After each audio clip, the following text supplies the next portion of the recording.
sa lahat. Unang-una,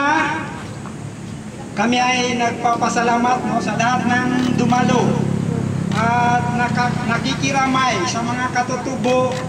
sa from the core area ng proposed Bangsamoro political entity,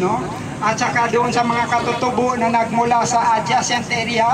at saka doon sa labas ng proposed na Bangsamoro political entity,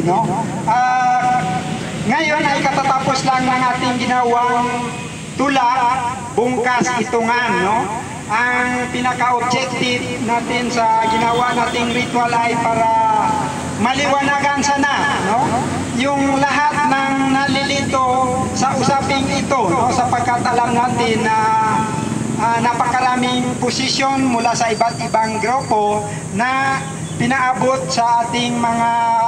legislators, dito sa Kongreso, sa House of Representatives at saka sa Senado, So inaasahan natin na sa pamagitan nito ay ma-enlighten ang lahat, hindi lang sila kundi tayo at lahat ng mamamayan, na involved at apektado sa usaping ito.